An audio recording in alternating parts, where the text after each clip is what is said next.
YCP social media పూర్వ incharge Sajjala Bhargav Reddy మీద కావచ్చు, లేదా వైసీపీ పేటీఎం బ్యాచ్ మీద ఎవరైతే సోషల్ మీడియాలో రప్పా అంటూ పోస్టులు పెడుతున్నారో, ఎవరైతే 2029లో మేము వచ్చిన తర్వాత మీ అంతు చూస్తామని పోస్టులు పెడుతున్నారో, అలాగే చంద్రబాబు గారి మీద, అలాగే డిప్యూటీ సీఎం పవన్ కళ్యాణ్ మీద, కుటుంబ సభ్యుల మీద తీవ్ర వ్యాఖ్యలు చేస్తున్నారో వారి పట్ల నిన్న హైకోర్టు చాలా సీరియస్ అయింది. దాంతోపాటు పోలీసులకు ఒక స్ట్రిక్ట్ వార్నింగ్ కూడా ఇచ్చింది. ఏమని?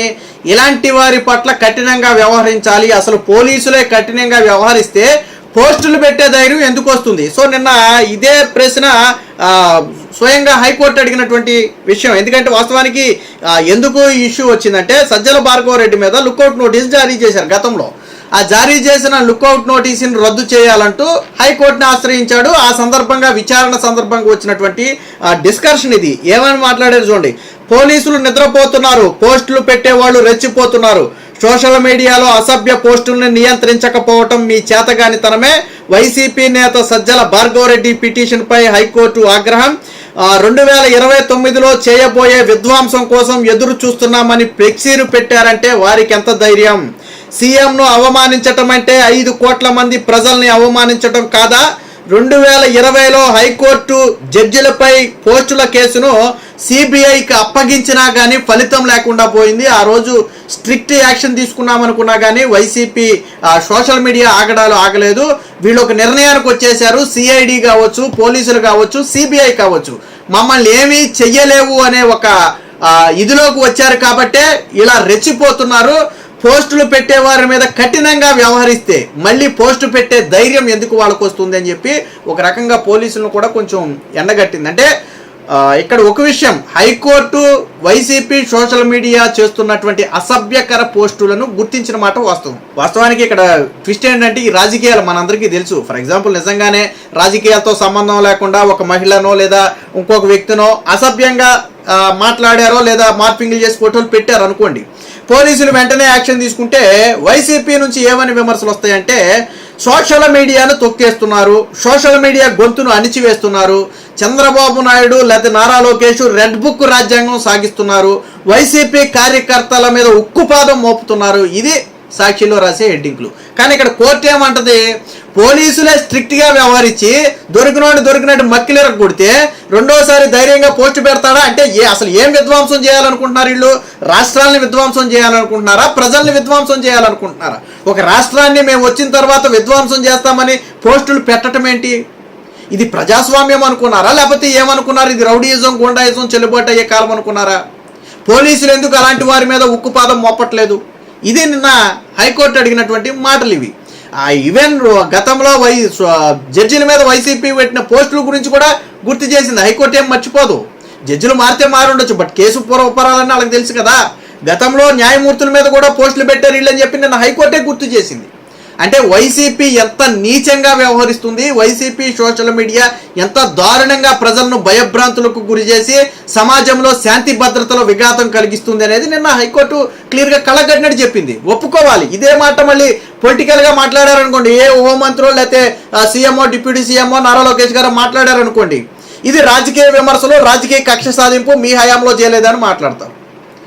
వైసీపీ హయాంలో ఎవరి మీద కేసులు పెట్టింది? సిబిఐకి కేసును ఎవరికి అప్పగించింది? సిఐడికి ఇస్తే జగన్మోహన్ రెడ్డి పోలీసులు ఆ రోజు జగన్మోహన్ రెడ్డి అండర్లో ఉన్న సిఐడి పనిచేయట్లేదని, మీ కథ ఇలా కాదు నేను తేలుస్తానని చెప్పి సిబిఐకి ఇచ్చింది.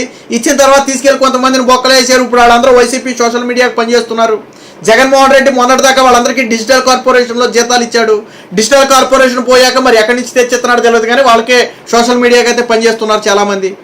అంటే వైసీపీ సోషల్ మీడియా ఎంత దిగజారిపోయిందంటే అంత నీచంగా ఉంది. దీని మీద పోలీసు ఇంకేం వ్యాఖ్యలు చేసిందో చూద్దాం ఒకసారి. పోలీసుల మీద కూడా, పోలీసుల చేతగానితనం వల్లే సోషల్ మీడియాలో అసభ్య అవమానకర పోస్టులు పెడుతూ పెట్టలేకపోతున్నారని హైకోర్టు మండిపడింది.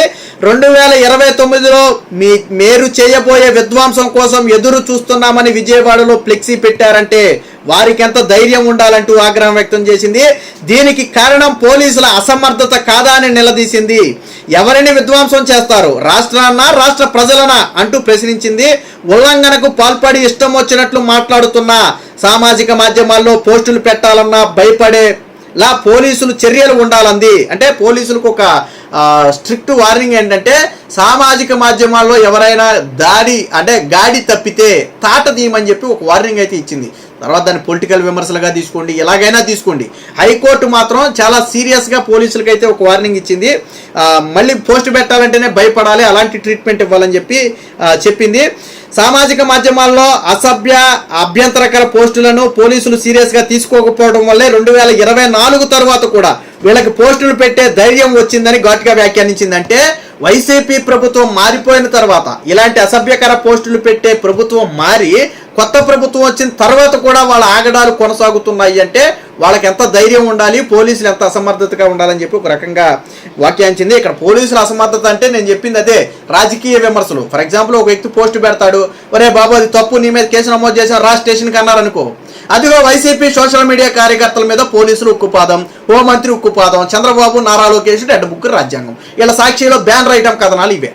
దీని మీద 2 రోజులు డిబేట్లు. మళ్ళీ నిన్న మొన్న తెలంగాణలో ఎవరో కేవీఆర్ ఎవరో ఒక జర్నలిస్ట్ని అరెస్ట్ చేస్తే మా తెలంగాణ జర్నలిస్టులతో మీకేం పని అని చెప్పి ప్రశ్నించారు కొంతమంది ముతక మేధావులు. మరి అదే తెలంగాణ జర్నలిస్ట్కి ఆంధ్రాలో ఏ రాజకీయాలతో ఏం పని? తెలంగాణ రాజకీయాల గురించి ఏ రోజు ఆ జర్నలిస్ట్ వీడియోలు చేయడు, ఆంధ్ర గురించి చేస్తాడంటే తెలంగాణలో జగన్మోహన్ రెడ్డి డబ్బిస్తే తెలంగాణలో కూర్చుని ఆంధ్ర మీద రాజకీయాలు చేస్తాడు. మళ్ళీ రాజకీయాలు అంటే ఏంటి? ప్రజాస్వామ్యాన్ని అమ్మనాబూతులు తిట్టడం, లేదా అసత్య ప్రచారాలు సాక్షిలో రాసేవి ఏవైతే ఉంటాయో అదే నిజమని చెప్పి ప్రజలను నమ్మించడం, లెగిస్తే ఫేక్, అలా బ్రతుకంటా ఫేకే. అలాంటి వ్యక్తులను అరెస్ట్ చేస్తేనేమో ఏదో జర్నలిస్టులను తొక్కేస్తున్నారు, ప్రజాస్వామ్యాన్ని కూనీ చేస్తున్నారని చెప్పి ముతక మేధావులు బయలుదేరతారు. ఈరోజు కోర్టు అడిగిన ప్రశ్నలుగా ముతక మేధావులు సమాధానం చెప్పాలి. ఆ ముతక మేధావులు సమాధానం చెప్పాలి. కోర్టు అడిగిన ప్రశ్నలు అయ్యే. ప్రజాస్వామ్యంలో ఇలాంటి వాటికి కాలం చెల్లింది. కోర్టు చెప్పింది కూడా అదే. నిన్న ఇప్పటికే పోస్టులు పెట్టిన కేసుల్లో దర్యాప్తు సక్రమంగా పూర్తి చేసి నిందితులను కోర్టు ముందు నిలబెడితే ఇంత ధైర్యం చేసేవాళ్ళ అంటూ పోలీసులు అలాగే సిఐడి తీరుని ఎండగట్టింది. సామాజిక మాధ్యమాల్లో పోస్టుల ద్వారా ముఖ్యమంత్రిని అవమానించడం అంటే 5 కోట్ల మంది ఆంధ్రులను అవమానించడం కాదా అంటూ నిలదీసింది. 2020లో హైకోర్టు సిట్టింగ్ జడ్జిపై తీవ్ర అభ్యంతరకర ప్రతిష్టను దిగజార్చే పోస్టులు పెట్టారని కూడా గుర్తు చేసింది. ఈ వ్యవహారంపై హైకోర్టు ఇచ్చిన ఫిర్యాదుతో కేసులు నమోదు చేసిన దర్యాప్తును సిబిఐకి అప్పగించిన ఫలితం లేదంది. పోలీసులు, సిబిఐ, సిఐడి ఏమీ చెయ్యలేవనే ధైర్యంతోనే వీళ్ళు పేటరేగిపోతున్నారని చెప్పి నిన్న మాట్లాడింది. సిద్ధాంతపరంగా విభేదాలు ఉండొచ్చు, కానీ వ్యక్తిగతంగా కుటుంబ సభ్యులను అవమానించేలా మాట్లాడే హక్కు, పోస్టులు పెట్టే హక్కు ఎవరికీ లేవు అని చెప్పి ఆ కోర్టు అయితే తేల్చి చెప్పింది. ఏది ఏమైనా మొత్తంగా వైసీపీ సోషల్ మీడియా అరాచకాలు ఏదైతే రప్పా 2029 జగన్ వచ్చిన తర్వాత మీ ఎంతు చూస్తాం. జగన్ కూడా నిన్న అన్నాడు కదా, వాళ్ళంతా ఒకటే బ్యాచ్, జగన్మోహన్ రెడ్డి నాటిన విత్తనం లాంటి వాళ్ళే కదా వాళ్ళందరూ కూడా. జగన్మోహన్ రెడ్డి ఏమంటాడు, పత్రికలో ఒక విమర్శ వస్తే నువ్వు దాన్ని విమర్శలాగా తీసుకోవాలి, లేదు నీకు బాధ కలిగితే నువ్వు లీగల్గా పత్రికలకు నోటీసులు ఇవ్వచ్చు, నీకు లీగల్ ఆప్షన్ ఒకటి ఉంది. అది వదిలేసి రాధాకృష్ణ నేను వచ్చిన తర్వాత తిప్పిన స్టేషన్ తిప్పకుండా తిప్పు, లేకపోతే నేను వచ్చిన తర్వాత పెట్టే తొలి సంతకం నీ పేపర్ రద్దు మీద, ఛానల్ రద్దు మీద. ఇవి నిన్న జగన్మోహన్ రెడ్డి మాట్లాడే మాటలు. అంటే జగన్ ఎవడైనా నేను వస్తే ఇదిగో ఇది మంచి చేస్తాను, ఇది చేస్తానని చెప్తాడు. కానీ జగన్ ఏంటి, నీ అంతు చూస్తాను, నీ పేపర్ రద్దు చేస్తాను, నీ స్టేషన్లో చుట్టూ తిప్పుతాను, ఇది జగన్. మరి వీళ్ళ కార్యకర్తల వరుస ఇది. ఏదేమైనా మొత్తంగా వైసీపీ నీచ రాజకీయాలు కావచ్చు, ముఖ్యంగా వైసీపీ పేటీఎం సోషల్ మీడియా బరి తెగింపు కావచ్చు, నిన్న హైకోర్టులో తీవ్ర చర్చనీయాంశంగా మారింది. కోర్టు అయితే ఒక డైరెక్షన్ కరెక్ట్గా ఇచ్చింది. ఇక నుంచి తాటదీయమని చెప్పింది. ఎవడైనా సరే బోర్డర్ లైన్ దాటితే ఎటువంటి పరిస్థితుల్లోనూ ఉపేక్షించొద్దు, ఇమీడియట్గా అరెస్ట్ చేసి కోర్టు ముందు హాజరుపరిస్తే తీసుకెళ్లి 14 రోజులు బొక్కలో వేస్తే అప్పుడు సెట్ అవుతారని చెప్పి నిన్న కోర్టు ఒక స్ట్రాంగ్ వార్నింగ్ కూడా ఇవ్వడం జరిగింది.